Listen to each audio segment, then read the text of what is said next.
In 1845, 2 ships sailed from England with the best equipment, the finest provisions, and 129 of Britain's most experienced sailors.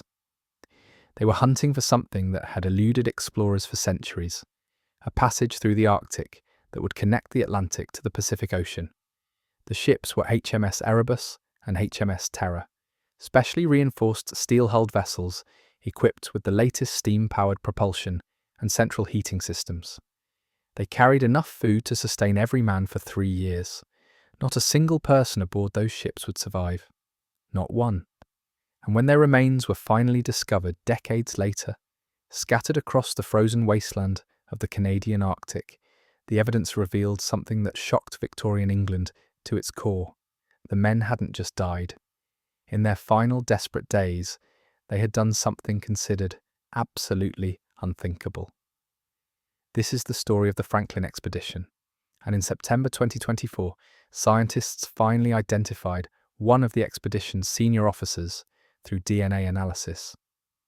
The cut marks on his jawbone tell us exactly what happened in those final horrific days. The HMS Erebus and HMS Terror weren't ordinary ships. Both had originally been built as bomb vessels, designed to bombard coastal fortifications with heavy mortars, which meant they were already more robust than typical naval vessels. For this Arctic mission, they received extensive modifications. Their bows were reinforced with thick steel plating to cut through pack ice. Steam engines adapted from railway locomotives were installed, driving newly invented screw propellers that could power the ships at 3 to 4 knots when sails couldn't.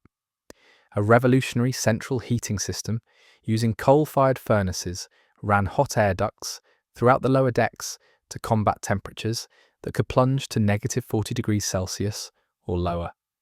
The ships even had libraries stocked with over 1,200 books, including works by Charles Dickens. These weren't exploration vessels, they were floating fortresses designed to conquer the Arctic. The man chosen to lead this expedition was Sir John Franklin, a decorated Royal Navy officer and Arctic veteran. At 60 years old, Franklin had survived multiple polar expeditions, including one catastrophic journey where his men resorted to eating their leather boots to survive. That nightmare earned him the nickname, the man who ate his boots. But somehow Victorian England transformed his survival story into heroic legend. Franklin had also served as Lieutenant Governor of Tasmania and was knighted for his services. His second in command was Francis Crozier, captain of HMS Terror, another Arctic veteran who had just returned from a 4-year expedition to Antarctica. Crozier knew these ships intimately because Terror and Erebus were the exact same vessels he'd sailed to the bottom of the world. The captain of Erebus under Franklin was Commander James Fitzjames, a 33-year-old officer whose intelligence and literary talents made him beloved among the crew. Fitzjames had dreamed of Arctic exploration since childhood, and he kept meticulous journals documenting their journey. The expedition departed England on May 19th, 1845. The provisions loaded onto those ships represented Victorian engineering confidence at its peak. 32,000 pounds of salted beef, 36,000 pounds of ship's biscuit, 8,000 tins of preserved meat, vegetables and soup, 9,000 pounds of lemon juice to prevent scurvy, 3,600 gallons of concentrated spirits, nearly 5,000 gallons of ale and porter, everything calculated to sustain 129 men for 3 full years without resupply. The canned provisions were considered cutting-edge technology. A contractor named Stephen Goldner had won the contract to supply 8,000 tins of preserved food. Goldner was the lowest bidder, and he had less than 4 months to produce and deliver all 8,000 tins. The tins varied in capacity from 1 pound to 8 pounds, and each was sealed with copious amounts of lead solder. No one at the time understood how dangerous this decision would prove. The expedition sailed north through the Atlantic, reaching Greenland by July. At the port of Disco Bay, they transferred additional supplies from a transport ship and sent 5 men home who were deemed unfit for Arctic service. This reduced the crew to 124 men. On July 26, 1845, two British whaling ships, the Enterprise and the Prince of Wales, encountered Franklin's expedition in Baffin Bay. The whalers reported that the crews appeared in excellent spirits and health. The ships were making good progress into the Lancaster Sound. That was the last time European eyes would see any member of the Franklin expedition alive. The ships sailed west into the Canadian Arctic archipelago and simply vanished. What happened next can only be pieced together from the fragments left behind. The expedition spent their first winter of 1845 and 1846 at Beechey Island, a small landmass at the southwestern tip of Devon Island. During that winter, 3 men died. John Torrington, a 20-year-old petty officer aboard HMS Terror, died on January 1st, 1846. John Hartnell, a 25-year-old able seaman on HMS Erebus, died on January 4th. William Brain, a 32-year-old Royal Marine on HMS Erebus, died on April 3rd. All 3 were given proper naval burials with marked graves carved into the permafrost. The expedition built these graves carefully, with wooden coffins and engraved headstones. They held funeral services. These men died when the expedition still believed in its success, when there was still time for dignity and ritual. Their bodies would remain frozen in the permafrost for 140 years, perfectly preserved, waiting to tell their story. After that first winter, Franklin's expedition sailed south through Peel Sound in the summer of 1846. They were making remarkable progress, charting areas no European ship had ever reached. In September 1846, both ships became trapped in pack ice northwest of King William Island in an area called Victoria Strait. The ice formed early that year. Normally, the Arctic ice freezes in late August or early September and breaks up the following spring and summer. But 1847 was different. Spring never came, summer never came, the ice never broke. HMS Erebus and HMS Terror remained locked in a frozen prison, drifting slowly, with the ice pack completely immobilized. The crews were stuck on those ships for 19 months. 19 months of Arctic winter, of endless darkness, of temperatures far below zero, trapped in creaking metal hulls, surrounded by crushing ice. Imagine the sound. The constant groaning of the ice pressing against the reinforced hulls. The ships would have creaked and moaned like living things in agony, the steel plates screaming under the pressure.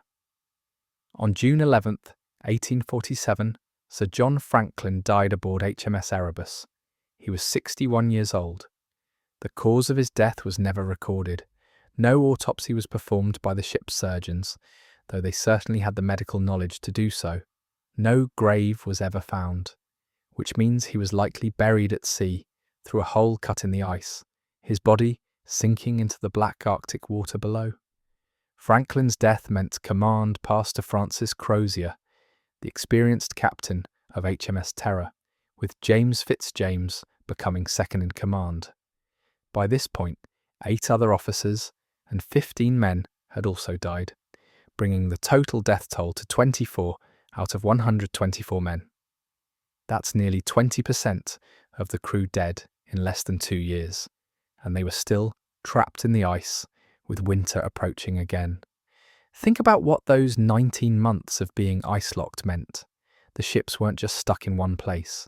They were drifting with the ice pack, moving slowly, unpredictably. The crews could see land, King William Island, but they couldn't reach it. The ice was too unstable to walk across safely, but too thick for the ships to break through. They were prisoners in wooden and steel hulls that creaked and groaned constantly under the pressure. The sound of ice pressing against the ships would have been unending, a grinding, scraping, moaning sound that never stopped. It would drive men mad. During the Arctic winter, darkness lasts for months. From November through January, the sun doesn't rise above the horizon. The crews would have lived in perpetual twilight, then darkness, then twilight again. The psychological impact of endless night is devastating. Depression, anxiety, paranoia, all magnified by isolation and fear. The central heating systems kept the interior spaces above freezing, but just barely. Men would have worn multiple layers constantly. The air inside would have been damp from condensation, perfect for spreading respiratory diseases like tuberculosis. The crews tried to maintain naval discipline and routine. They held church services. They put on theatrical performances using costumes and props they'd brought specifically for entertainment. They read from their library, but as men continued dying, as the ice refused to break up, as their supplies slowly dwindled and the tinned food started tasting strange, morale must have collapsed. The lead poisoning would have manifested in increasingly bizarre symptoms. Men experiencing abdominal cramps that left them doubled over in pain. Others developing tremors in their hands, making simple tasks nearly impossible. Some would have suffered from gout-like joint pain. The cognitive effects would have been terrifying. Difficulty concentrating, memory problems, irrational outbursts of anger or paranoia. The officers would have noticed their men becoming less reliable, less able to follow orders, more prone to mistakes. But the officers were being poisoned too. Everyone eating the same food, drinking the same water, slowly accumulating lead in their bones and organs. No one would have understood what was happening. They would have attributed the symptoms to scurvy or Arctic fever or moral weakness, never suspecting that their provisions were destroying them from the inside. By early 1848, after a second winter trapped in the ice, the situation had become untenable. Food supplies were running low. More men were dying. The ships were being slowly crushed by the ice pressure, and it was becoming clear that the ice might never break up. Some survivors from other Arctic expeditions have described a moment when hope dies completely, when you realize you're not getting out, when survival becomes about how you die rather than whether you live. The Franklin crews reached that moment sometime in late 1847 or early 1848. In April 1848, after spending a second full winter locked in the ice, Captain Crozier made a decision. On April 22nd, he ordered both ships abandoned. 105 men remained alive. They assembled at a camp south of Victory Point on the northwest coast of King William Island and prepared for a desperate overland trek. The plan was to drag boats mounted on sledges 400 kilometres across the frozen landscape to the Back River on the Canadian mainland, then follow it downstream to a Hudson Bay Company trading post where they could find help and supplies. Captain Fitzjames left a message in a stone cairn, a standard naval practice for Arctic expeditions. The note was written on a pre-printed Admiralty form with blanks to fill in. The first part, dated May 24th, 1847, reported that all was well and the ships were progressing as planned. But then there was an addendum written in different handwriting and dated April 25th, 1848. This second message was cramped in the margins because Fitzjames was trying to fit crucial information into the limited space. The addendum revealed the catastrophe. HMS Erebus and HMS Terror had been beset in the ice since September 12, 1846. Sir John Franklin had died on June 11, 1847. The total deaths now stood at 9 officers and 15 men. Both ships had been deserted on April 22, 1848. The survivors were about to start for the Back River under the command of Captain Crozier. At the bottom, Fitzjames added one final chilling note: and start on tomorrow 26th for Back's Fish River. It was the last official communication from the Franklin expedition.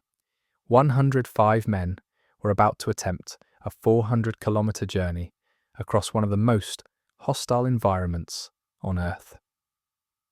They would pull heavy boats on wooden sledges, hauling thousands of pounds of supplies across pressure ridges and frozen shoreline. They were already weakened by 2 years on tinned rations, by scurvy beginning to ravage their bodies, by the lead that had been slowly accumulating in their bones. They had no knowledge of Arctic survival techniques that the Inuit had mastered over centuries, and the men they encountered would tell stories of what they saw. The Inuit people living in the region began finding evidence of the expedition in the years that followed. In 1850, Inuit hunters told stories of approximately 40 white men dragging a boat mounted on a sledge along the western shore of King William Island. The men were gaunt, exhausted, some already dying as they walked. The Inuit tried to offer help, tried to communicate, but the language barrier was too great. One of the expedition members, presumably Captain Crozier, managed to convey that their ships had been crushed by ice, and they were heading south to hunt for food. The Inuit watched these starving men haul a massive boat filled with bizarre items across the ice. When Inuit families later discovered abandoned campsites and examined what the men had been dragging, they were baffled by the choices: silver spoons, china dishes, books, silk handkerchiefs, heavy cooking equipment. The expedition was hauling hundreds of pounds of useless Victorian amenities across the Arctic. They had brought the trappings of civilization to a place where civilization meant nothing, where you needed to know how to build snow shelters, how to hunt seals, how to survive on Arctic char and caribou. Instead, these men were dragging silverware. The following year, in 1851, Inuit hunters made more discoveries. Bodies, dozens of bodies scattered along the southern coast of King William Island and along the Adelaide Peninsula. Some were inside an abandoned boat, others were sprawled in the open, and some showed signs that were unmistakable, even to people unfamiliar with such things. Bones that had been cracked open, skulls that showed cut marks, evidence that flesh had been removed from corpses. The Inuit understood what this meant. These weren't burial practices. These weren't battle casualties. This was survival cannibalism. These starving men had resorted to eating the dead in a desperate attempt to stay alive. The Inuit shared this information with any explorers who would listen, but at first no one wanted to believe it. In 1854, Scottish explorer John Ray was surveying the Boothia Peninsula when he encountered Inuit families at Repulse Bay. They showed him artifacts they had found: a small silver plate engraved with Franklin's name, uniform buttons, a medal. They told Ray the story of the white men who had been seen dragging boats south, who had died along their journey, and they described what they had found at the campsites. Ray later wrote in his official report, "From the mutilated state of many of the bodies and the contents of the kettles, it is evident that our wretched countrymen had been driven to the last dread alternative as a means of sustaining life. Kettles containing human remains, bones that had been cracked in half to extract the marrow, cut marks consistent with butchering." Ray was reporting cannibalism among British naval officers and gentlemen sailors.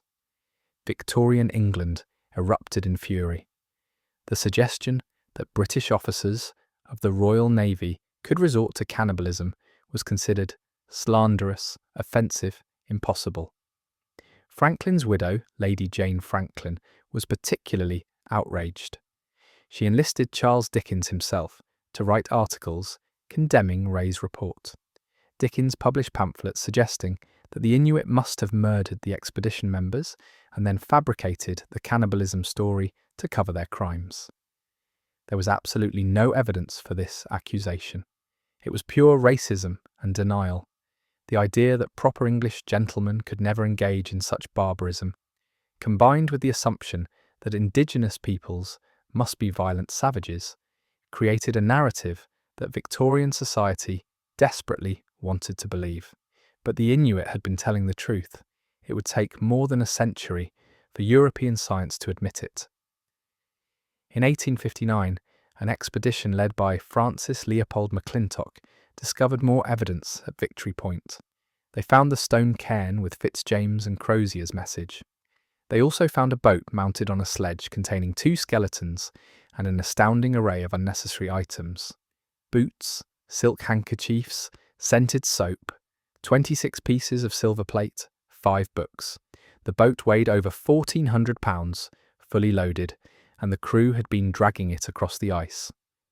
McClintock's team also found scattered bones and more artefacts stretching down the western and southern coasts of King William Island.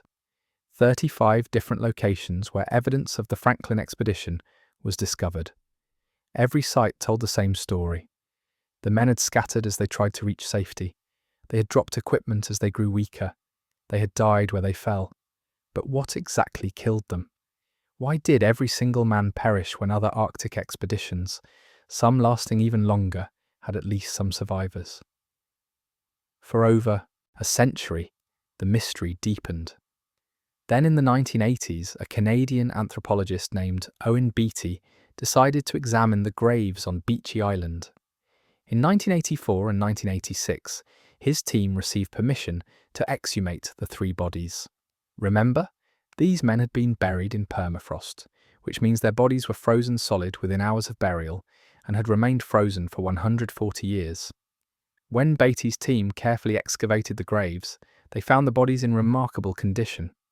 John Torrington was unwrapped first. His body was so well preserved that his blue eyes were still visible behind half-closed lids. His skin was darkened but intact. His hair was still attached to his scalp. When they examined him, they found he was emaciated, his body mass index barely over 14. He weighed less than 90 pounds. The petty officer had been literally starving to death, but more importantly, when they analysed tissue samples from all 3 bodies, they found something shocking. Lead. Massive amounts of lead. John Torrington's bones contained lead levels between 110 and 151 parts per million. His hair contained an astounding 600 parts per million. By comparison, control samples from Inuit skeletons from the same geographic area showed only 26 to 36 parts per million. These men had 10 times the normal lead exposure, and these were just the ones who died in the first winter. What about the men who survived 2 more years of eating from those tins?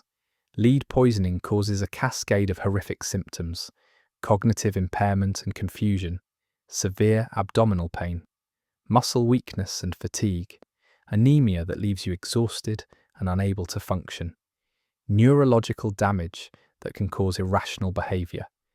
At high enough levels, lead poisoning can trigger psychosis, paranoia, and seizures.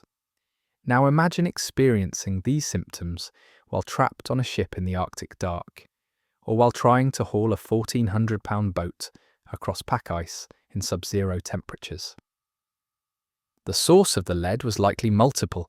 Stefan Goldner's tinned provisions were sealed with lead solder applied liberally, and in many cases the solder had been applied so heavily that it contaminated the food inside. The ship's water systems also used lead pipes, and when the crew melted ice and snow for drinking water, that soft water had a plumbosolvent effect, leaching lead from the pipes into their water supply. Some researchers believe the water system may have been an even bigger source than the tinned food. But lead wasn't the only killer stalking the expedition. Scurvy was spreading through the crew. Despite carrying 9,000 pounds of lemon juice specifically to prevent scurvy, the men were showing classic symptoms. Vitamin C is unstable and breaks down during prolonged storage. After sitting in barrels for 2 to 3 years, particularly in fluctuating Arctic temperatures, the lemon juice would have lost most of its effectiveness. Some historians believe the juice may have begun fermenting and the crew boiled it to preserve it, which would have destroyed any remaining vitamin C. Scurvy symptoms begin after about 3 months of vitamin C deficiency. First comes exhaustion and weakness. Then your old wounds reopen, your gums swell and bleed, your teeth loosen and fall out. Bruises appear spontaneously across your skin. Eventually, internal bleeding begins. The disease literally causes your connective tissue to break down. Your body falls apart from the inside. Imagine trying to haul a boat across ice while your gums are bleeding, your legs are covered in hemorrhages, and every step causes agony because your wounds won't heal. Tuberculosis was also present. When Beatty's team examined the bodies from Beechey Island, they found clear evidence of pulmonary tuberculosis in the lungs. TB was rampant in 19th century Britain, and the conditions aboard the ice-locked ships would have been perfect for spreading the disease. Cold, damp air, Men crowded together in confined spaces, weakened immune systems from malnutrition, tuberculosis would have added fever, night sweats, severe coughing, and progressive respiratory failure to the growing list of horrors these men endured. And then there was the cold itself. The human body cannot survive extended exposure to Arctic temperatures. Frostbite would have been constant. Extremities freeze first, turning white, then grey, then black as the tissue dies. Some of the men would have lost fingers and toes to frostbite, making even basic tasks agonizing. And when you're weakened by scurvy and lead poisoning, when your body is already failing, your resistance to cold plummets. Hypothermia becomes inevitable. When Captain Crozier ordered the ships abandoned in April 1848, he was making an impossible calculation.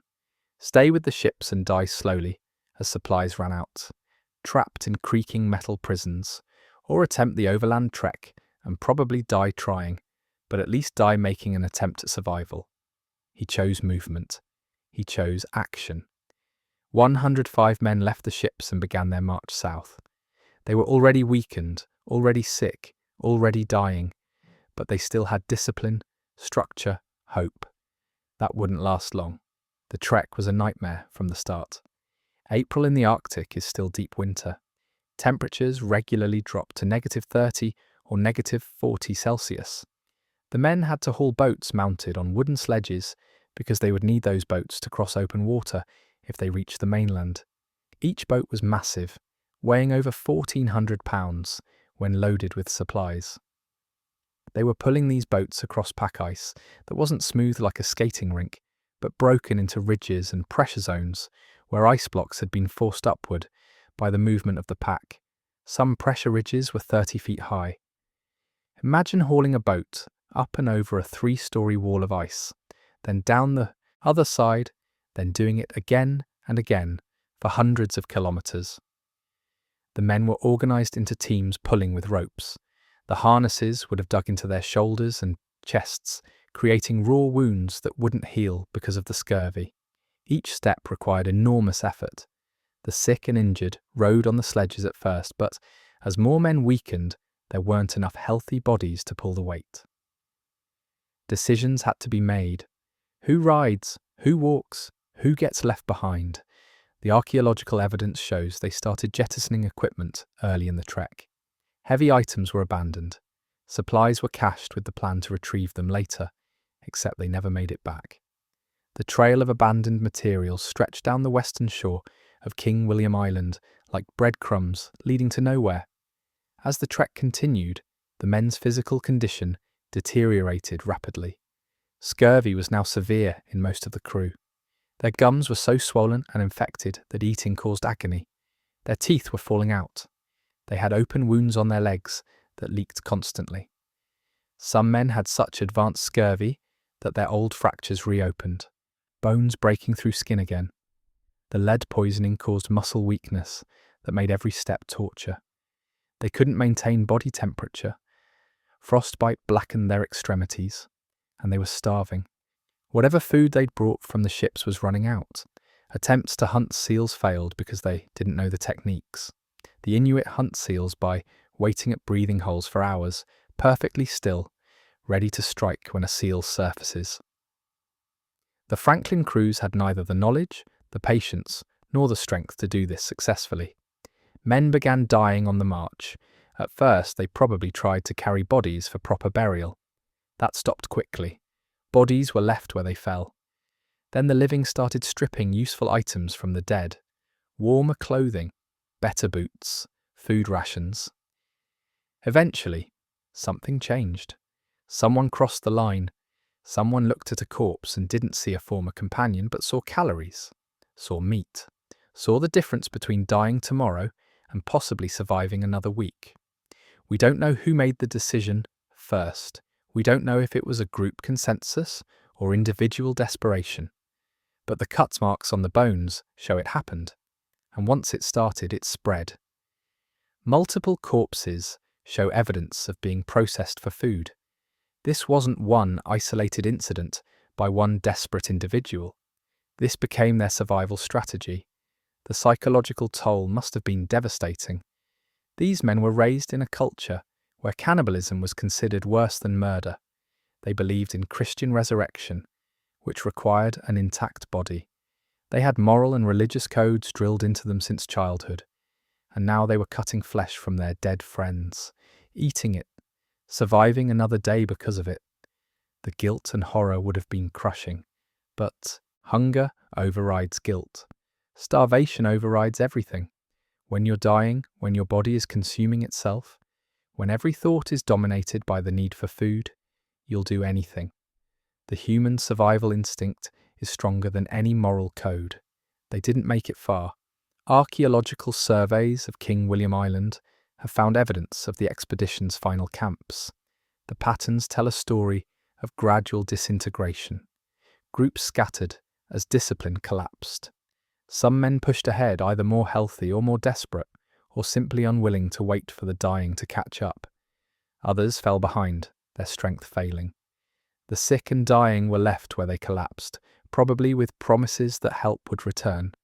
Help never returned. The distance between camps grew shorter and shorter as the men's strength failed. The final camps are sometimes only a few hundred meters apart, showing men who could barely walk anymore, who managed only a short distance before collapsing again. In 1993, archaeologists discovered a major site along Erebus Bay on the southern coast of King William Island. The location contained 451 human bones and bone fragments representing a minimum of 13 individuals. The bones were scattered across a 70-meter stretch of rocky beach. This wasn't an organised burial site. These men died where they fell, or died at a camp and were later scattered by scavengers and weather. Some bones showed tooth marks from foxes or other animals that scavenged the corpses after death, but other marks were clearly made by humans, using metal tools. And when forensic anthropologists examined these remains closely, they found undeniable evidence. Anne Keenlyside, a bioarchaeologist who spent years analysing the Franklin remains before her death in 2022, documented the patterns systematically. She identified cut marks on mandibles, on the jaw area, and around the face, consistent with removing cheek meat and other facial tissue. She found striations on long bones, where knives had been used to strip muscle tissue. She documented smashed femurs and humeri, bones deliberately broken to access the marrow inside. She found evidence of saw marks on ribs, suggesting someone attempted to section the torso for easier processing. The bones told a story of methodical butchering. This wasn't frenzied or chaotic. Someone had taken the time to systematically extract every possible calorie from these corpses. Someone had enough strength and mental clarity to use tools effectively. And that makes it more horrifying in some ways, because it means the cannibal wasn't insane or delirious. They were making rational decisions about food processing, applying the same techniques they might have used on a seal or caribou carcass, except applying them to human remains. The pattern of cannibalism at the site showed something called end-stage processing. This meant survivors had progressed beyond just cutting meat from bodies to actively breaking open bones for marrow. Bone marrow is rich in fat and calories, more valuable than muscle tissue when you're starving. But accessing it requires smashing bones, which takes effort and energy that starving men barely had. The fact that they expended that effort shows how desperately hungry they were. Marrow was worth the cost. Every calorie counted when the alternative was death within days. The bones also showed something else. Multiple individuals had been processed, and the processing happened over time, not all at once.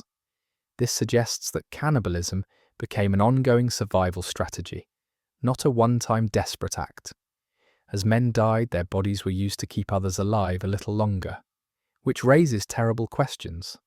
Were some men kept alive specifically as future food sources? When someone was clearly dying, did their companions wait for death so they could use the body? We can't know, we'll never know, but the bones force us to consider these possibilities. But whose bones were they examining? The remains were scattered and commingled, making individual identification almost impossible, except for one specimen, a lower jawbone, a mandible, discovered among the 451 bones. The mandible showed clear knife marks. Someone had cut the tissue from this person's face. In the 1990s and early 2000s, researchers working at King William Island began collecting DNA samples from the human remains. They also initiated a search for living descendants of Franklin expedition members. The genealogical research was painstaking. Many families had incomplete records. Some family lines had died out entirely, but researchers slowly built a database of Y chromosome DNA profiles from the archaeological remains and began reaching out to potential descendants. In 2021, they made their first breakthrough. A skull found at one of the sites yielded DNA that matched a living descendant. The remains belonged to John Gregory, chief engineer of HMS Erebus, but the mandible with the knife marks remained unidentified. Until 2024, the breakthrough came from an unlikely source. A Dutch art historian named Fabienne Teteroux had become fascinated with the Franklin expedition after watching the 2018 television series The Terror.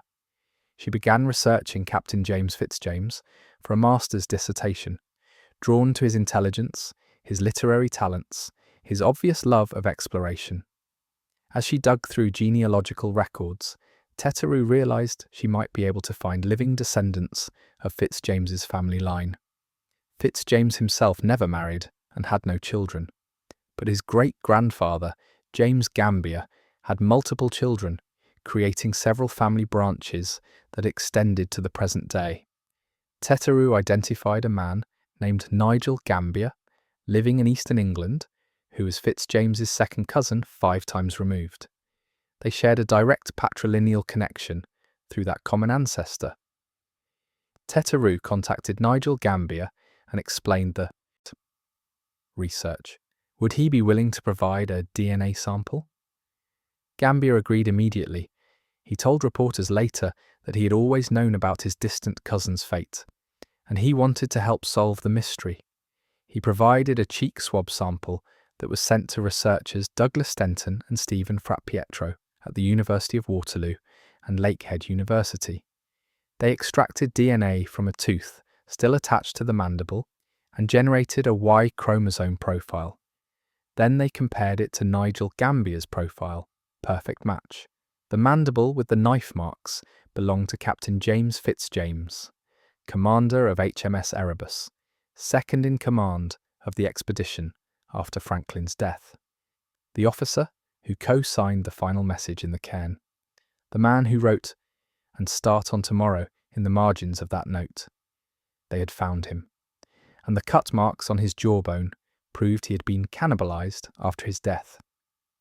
The announcement came in September 2024, published in the Journal of Archaeological Science. Reports: Fitzjames is only the second member of the Franklin expedition to be positively identified from the King William Island remains.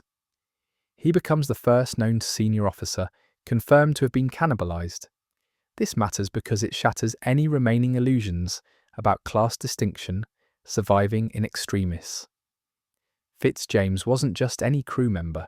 He was one of the most senior officers, a decorated commander, a gentleman from a prominent family.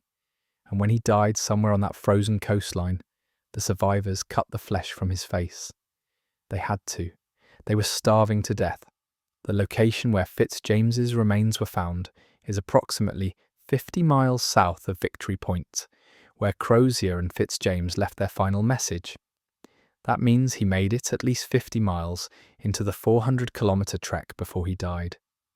Was he among the last to fall, or did groups become separated, with some dying earlier while others pushed farther? We don't know. We may never know. What we do know is that the cut marks on his mandible, on the jaw area and around the face, match patterns seen in other cases of survival cannibalism. Someone removed the soft tissue from his cheeks, his jaw, his face.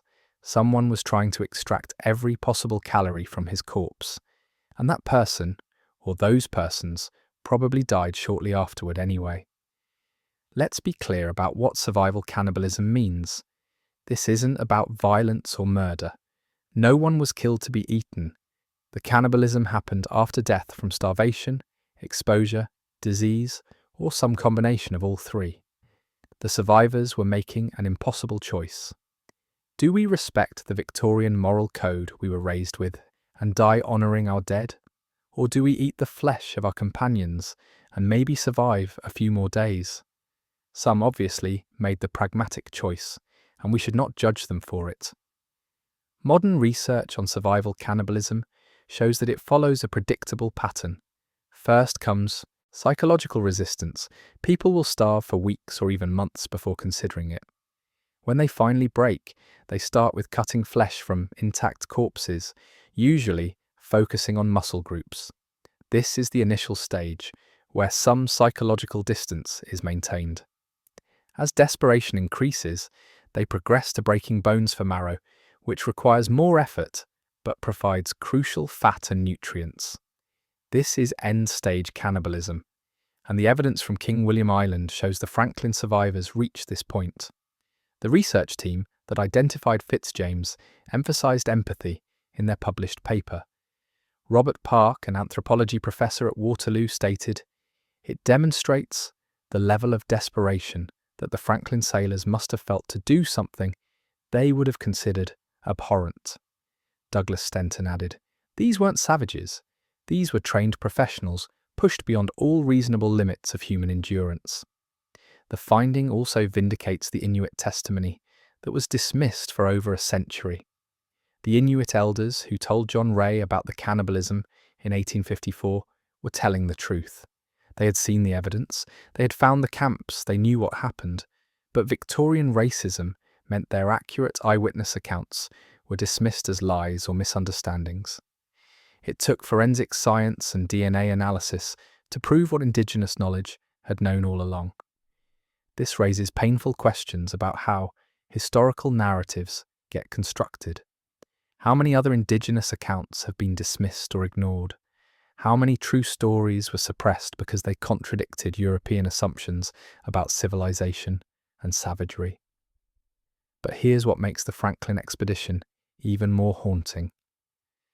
We now know where the ships ended up, and the discovery raises as many questions as it answers.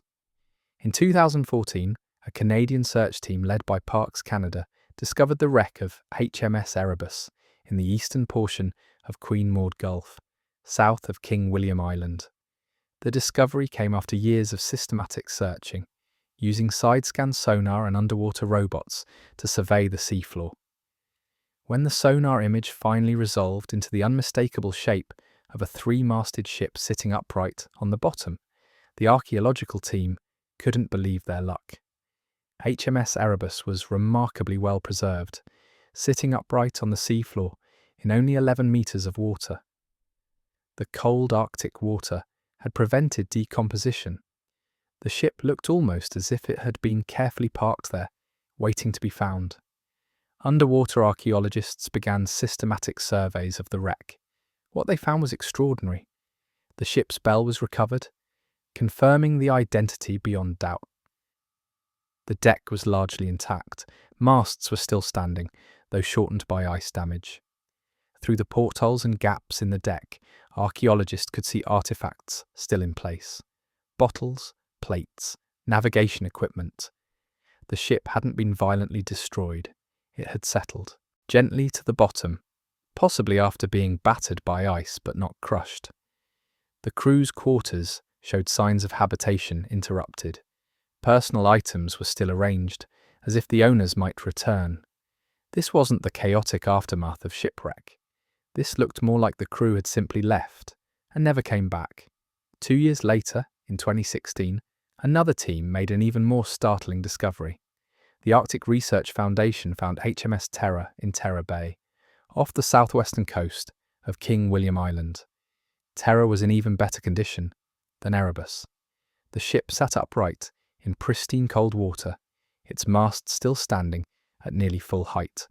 Underwater imagery showed the deck nearly intact, with skylights and hatches visible. More incredibly, many of the ship's ports and hatches were closed, suggesting the ship might have been deliberately secured before it sank or was abandoned for the final time. The galley stove was still in place. The ship's wheel was visible through the clear water. HMS Terror looked like it could almost be refloated and sailed away, except for 170 years of ice damage and time.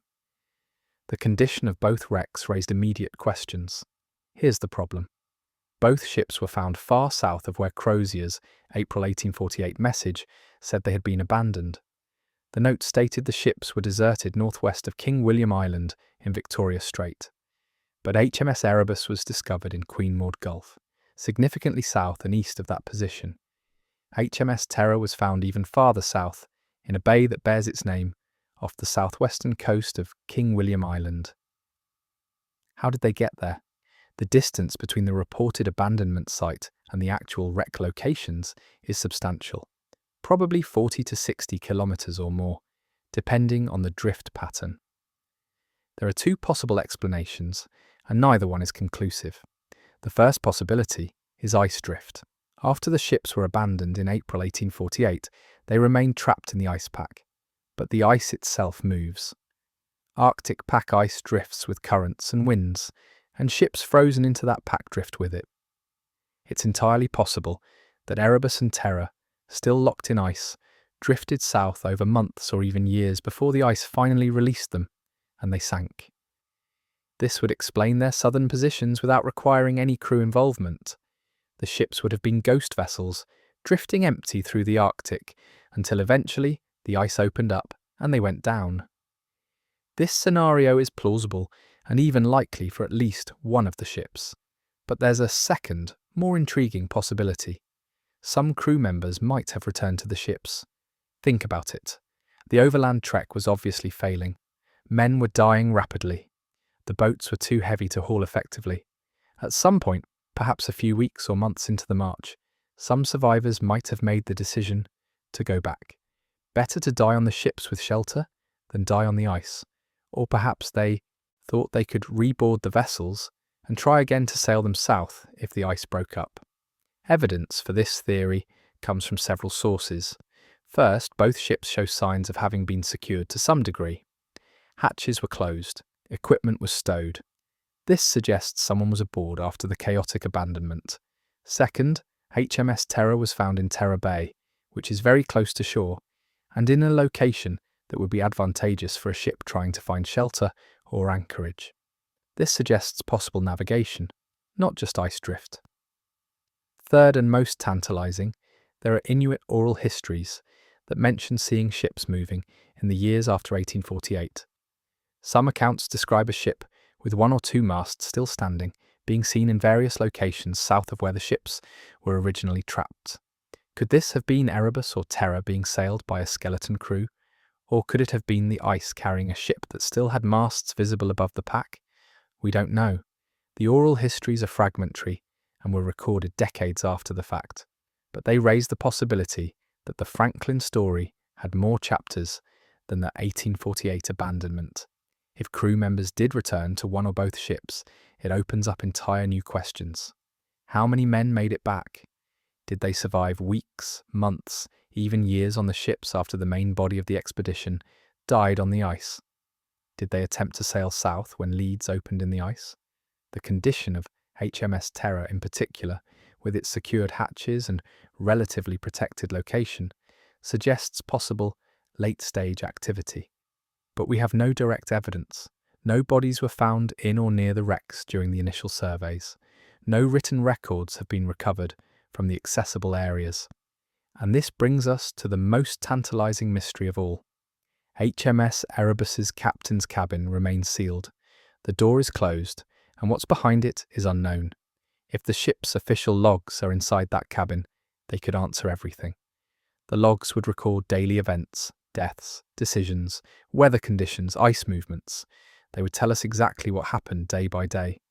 They would reveal what killed Franklin. They would document the decision to abandon ship. They might even contain entries made after the supposed abandonment if crew members returned. But accessing those logs is extremely problematic. The wreck is a protected archaeological site.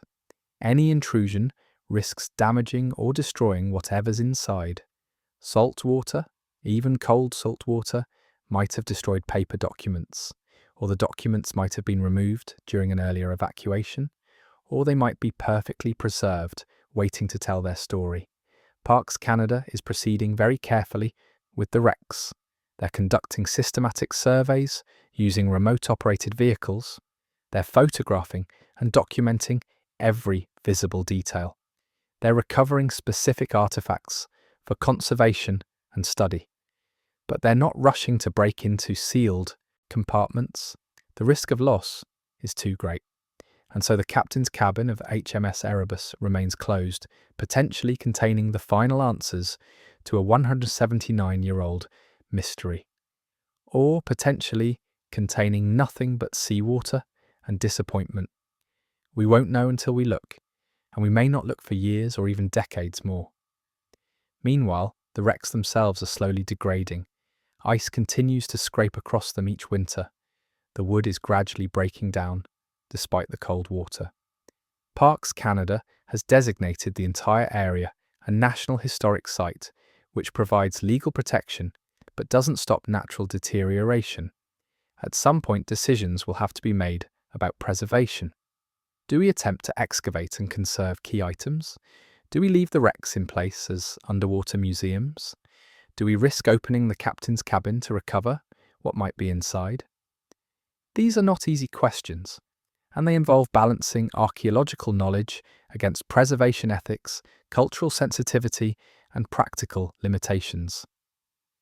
The Inuit communities in the region have strong feelings about the Franklin wrecks and remains. For them, this isn't ancient history. This is part of their land, their history, their oral traditions. The crews died in Inuit territory. The Inuit helped searchers, shared information, guided expeditions, and for their efforts, they were dismissed and slandered for over a century. The modern archaeological work has made efforts to include Inuit perspectives and traditional knowledge. The discovery of both wrecks was aided by Inuit oral histories that described where ships had been seen. One Inuit hunter specifically told searchers about a large piece of wood sticking out of the ice in Terror Bay years before the official discovery. He knew something was there. The oral tradition preserved the location. But it took until 2016 for Western science to confirm what Inuit knowledge had maintained for generations. This pattern of dismissal, followed by eventual confirmation, is one of the most troubling aspects of the Franklin story. The Inuit told John Ray about cannibalism in 1854. They were right. The Inuit told searchers where to find artifacts and remains. They were right. The Inuit described men who appeared sick and irrational. They were right. The Inuit reported ships in locations far from where Europeans thought they should be. They were right. At every turn, indigenous knowledge proved accurate, and at every turn, Europeans dismissed or ignored it. How much time and effort was wasted because of that arrogance? How much more quickly could the mystery have been solved if people had listened? What we can say with certainty is this: the Franklin expedition's failure wasn't caused by one thing.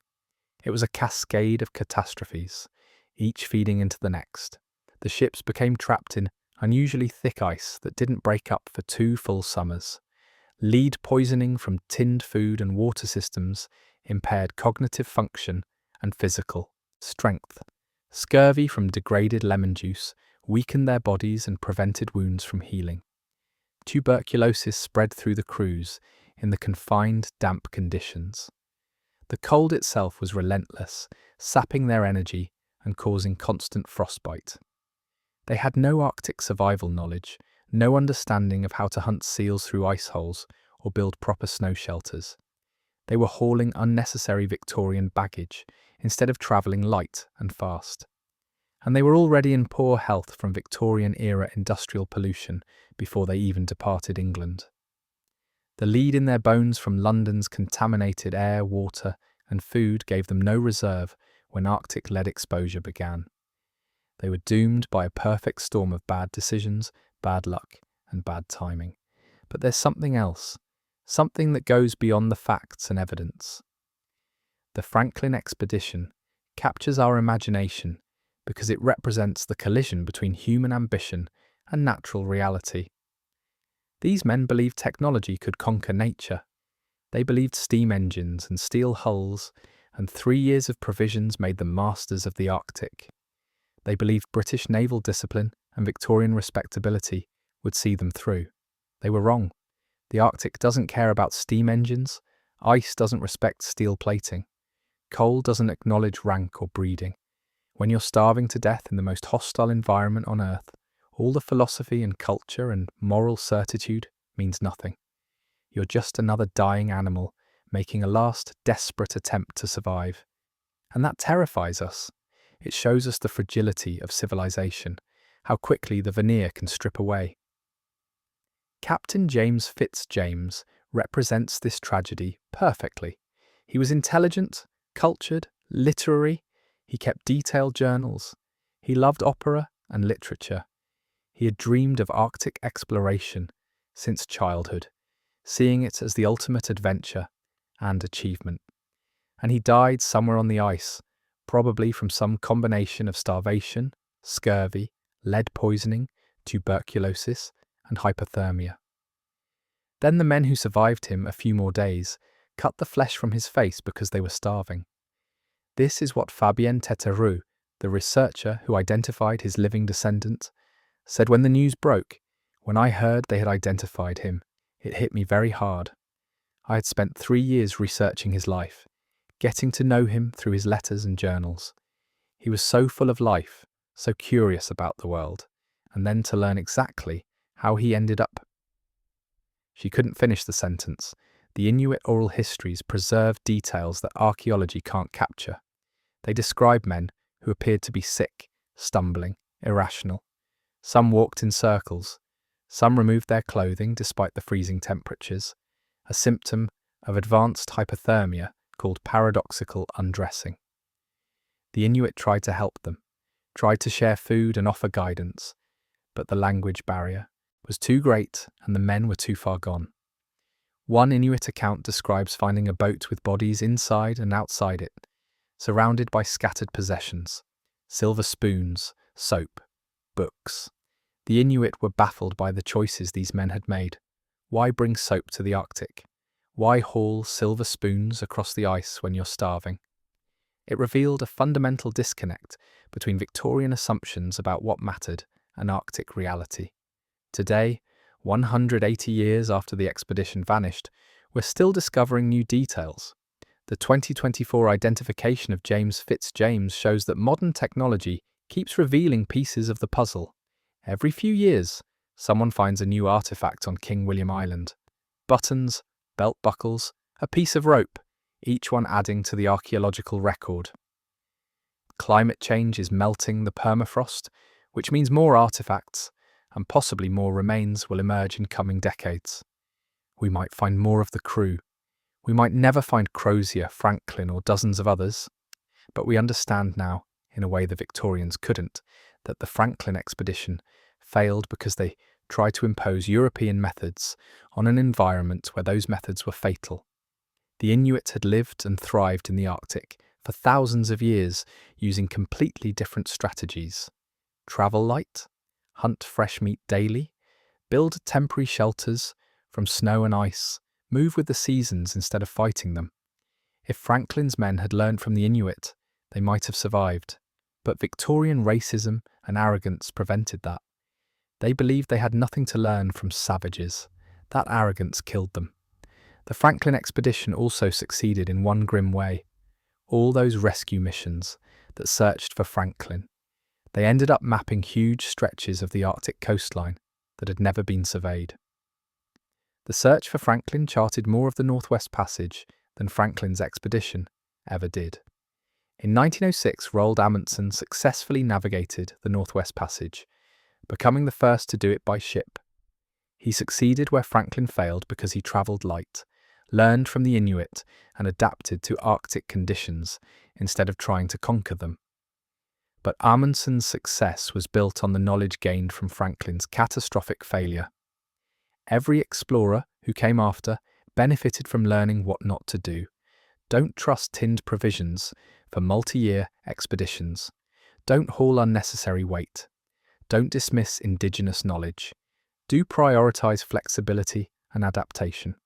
Do learn survival skills from people who live there. There's a painting from 1864 called Man Proposes, God Disposes by Sir Edwin Landseer that captures the Victorian response to the Franklin expedition. It shows two polar bears tearing apart the remnants of Franklin's expedition. A tattered flag, a broken mast, human remains. The painting was displayed at the Royal Academy and caused controversy because it depicted, however symbolically, the complete destruction of British naval pride. The painting's title comes from the Latin proverb Homo proponit, sed Deus disponit, which translates as man proposes, but God disposes. It means humans can make all the plans they want, but ultimately, forces beyond their control determine outcomes. The painting suggests that Franklin's men fell victim to divine judgment or natural forces they couldn't overcome. But there's no supernatural element needed to explain what happened. The truth is simpler and more brutal. They were unprepared, underlucky, and overwhelmed by the combination of environmental hostility and cascading health crises. What haunts researchers who study the Franklin expedition is the what-if questions. What if the ice had broken up in the summer of 1847? The expedition might have sailed free and completed the passage. What if they had abandoned ship earlier, in 1846 instead of 1848? More men might have survived the trek. What if they had better tinned food with less lead solder? What if the lemon juice had remained potent? What if they had learned Inuit survival techniques before departing England?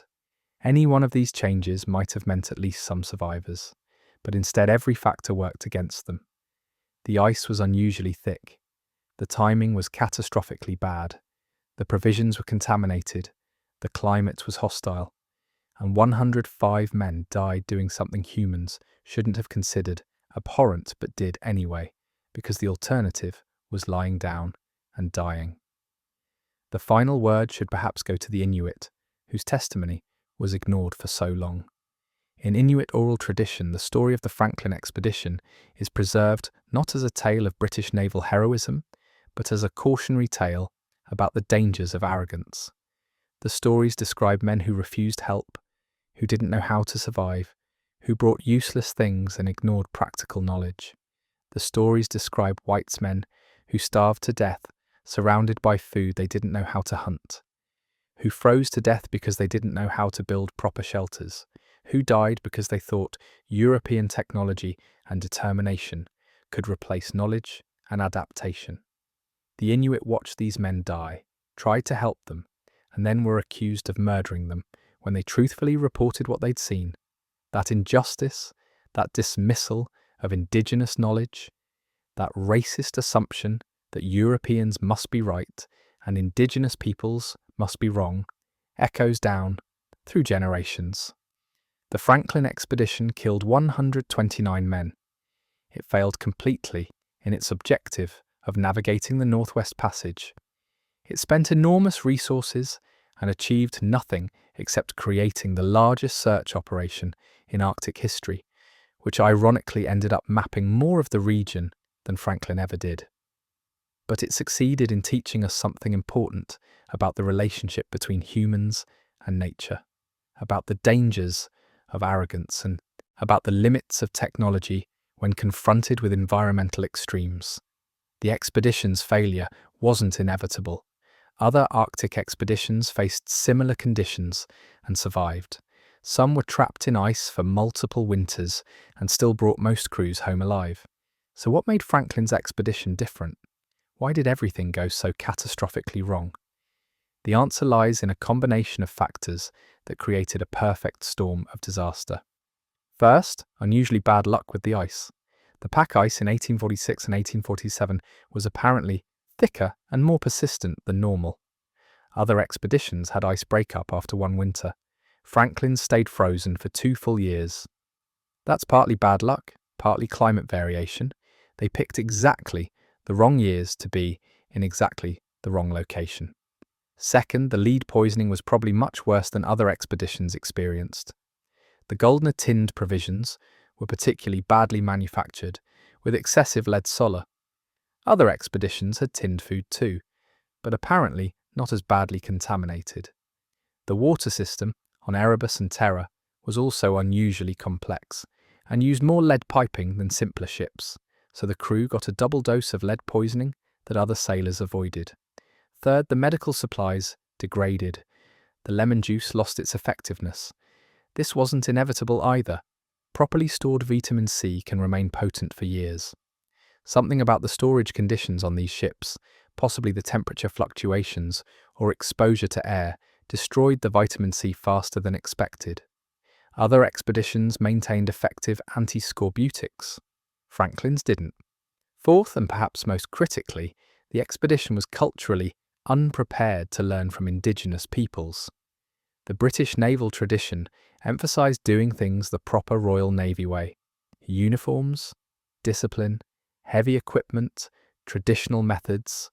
There was no cultural flexibility, no willingness to adapt to Arctic conditions by learning from people who lived there. Inuit offered help when they encountered the survivors. They could have taught the men how to hunt seals, how to build snow shelters, how to travel light across the ice, but the language barrier was too great, and the cultural divide was insurmountable. The Franklin crews were dying using British methods when Inuit methods might have saved them.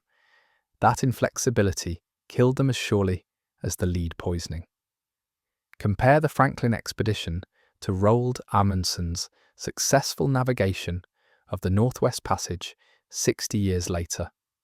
Amundsen studied everything that had gone wrong with Franklin. He travelled light.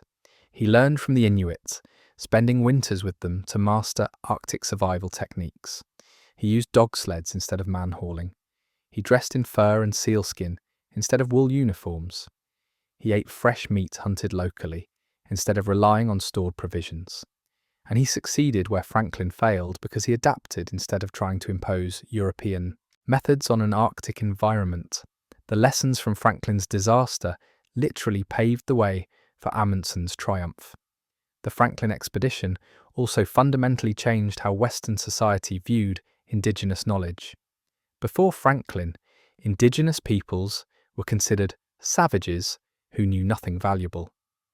After Franklin, after decades of searches guided by Inuit information, after Inuit survival techniques proved superior to European methods, attitudes began slowly shifting. Very slowly, over generations, but shifting nonetheless. Modern archaeology now incorporates indigenous perspectives as essential, not optional. The discovery of Erebus and Terror was achieved partly through Inuit oral histories and traditional knowledge. That represents a massive change from Victorian-era dismissals of indigenous testimony. Franklin's catastrophe helped, eventually, to validate indigenous knowledge in scientific circles, though it took 170 years and should have happened much faster. There's also a climate change dimension to the Franklin story that's becoming increasingly relevant. The Northwest Passage that killed Franklin's expedition is now opening up regularly due to Arctic warming. Ships now navigate the passage every summer, something that was impossible in Franklin's era.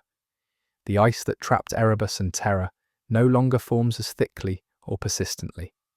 The wrecks that lay undiscovered for 170 years were found partly because improved technology allowed searches in areas that were previously inaccessible due to ice. Climate change is transforming the Arctic, melting the permafrost that preserved artifacts and bodies, opening up sea routes that didn't exist before. We're living through a fundamental transformation of the environment that killed Franklin's men. And that transformation raises uncomfortable questions about human impacts on global systems. The Franklin expedition represents a specific type of disaster that keeps recurring throughout history. Technologically advanced civilization confronting an environment it doesn't understand, assuming that technology will suffice, ignoring local knowledge and discovering too late that nature doesn't care about technological sophistication. We see this pattern repeat in mountaineering disasters, in jungle exploration gone wrong, in desert crossings that fail.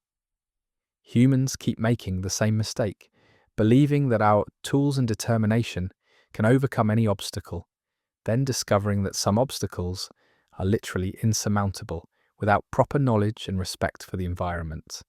Every generation seems to need to learn this lesson anew. What makes the Franklin story particularly haunting is the slowness of the disaster. This wasn't a sudden shipwreck or avalanche. This was a slow, grinding death over 3 years. The crews had time to think, to plan, to hope, to despair. They watched friends die one by one. They felt their own bodies failing. They knew, toward the end, that they were probably doomed, but kept trying anyway, because humans don't give up easily. That prolonged suffering, that extended period of knowing you're dying but not being able to do anything about it, is perhaps worse than a quick disaster. At least a quick death is over fast. The Franklin crews suffered for 3 years before the end finally came, and there's something deeply disturbing about the specific ways they suffered. The lead poisoning causing cognitive decline meant some men probably died confused, unable to understand what was happening to them. The scurvy causing wounds to reopen meant some men essentially fell apart physically before dying. The starvation meant their bodies consumed themselves, muscle and fat disappearing until only skin and bones remained. The frostbite meant some men lost fingers and toes and ears to necrosis, watching their extremities turn black and die while they were still alive. And the final indignity, the cannibalism, meant that even death didn't provide escape. Your body became food for survivors. Nothing about the Franklin expedition's end was quick or merciful or dignified. It was a prolonged nightmare of deterioration and desperation. The identification of James Fitzjames in 2024 brought all of this back into public consciousness. News articles around the world covered the story. Social media was filled with discussions of the expedition. The television series The Terror saw renewed interest. A new generation learned about this 179-year-old disaster and grappled with its implications. And perhaps that's the final legacy of the Franklin expedition. It refuses to be forgotten. The story is too dramatic, too tragic, too filled with questions and mysteries. Every few years, new discoveries bring it back. A new body identified, a new artifact found, a new theory proposed. The Franklin expedition keeps calling to us across the centuries, demanding that we remember, demanding that we learn its lessons. That's what the cut marks on James Fitzjames's jawbone tell us. They tell us that in the end, when everything else has been stripped away, we're all just animals trying to survive. The difference is that animals don't have to overcome centuries of moral conditioning to do what survival requires. Animals don't wrestle with the horror of eating their own kind. Humans do. And the men of the Franklin expedition, in their final desperate days, made choices that would have horrified their past selves. They became something they never thought they could be. Not because they were evil or depraved, but because they were human, and humans in extremis will do anything to live, even when living means becoming something unrecognizable. The ships still rest on the Arctic seafloor, their contents slowly being mapped by archaeologists. The bones of the crew still emerge from the permafrost as the Arctic warms. James Fitzjames's mandible sits in a laboratory, the cut marks forever testifying to the desperation of those final days. Nigel, Gambier, living in England, carries the Y chromosome of his distant cousin who died being eaten on the ice. The Franklin expedition refuses to be forgotten. It refuses to release its grip on our imagination, because it shows us something we don't want to see but can't look away from. It shows us what happens when we fail completely, when all our preparation and technology and confidence mean nothing, when we're reduced to the most primitive struggle just to survive one more hour. And in the end, despite doing things we consider Absolutely unthinkable. Despite cannibalizing their officers and abandoning every principle they'd been raised to uphold, they all died anyway. Every single one. Not a single man from the Franklin expedition survived. The cannibalism didn't save them. The trek didn't save them. Nothing saved them. The Arctic killed them all, slowly and completely, leaving nothing but scattered bones and frozen ships and a mystery that would take 180 years to partially solve. That's the final horror of the Franklin expedition. In the end, none of it mattered. All the suffering, all the desperate measures, all the violations of human decency accomplished nothing except dying a little bit slower. They were always doomed. The ice had already decided their fate when it locked around the ships in September 1846. Everything after that was just the long, horrific process of dying.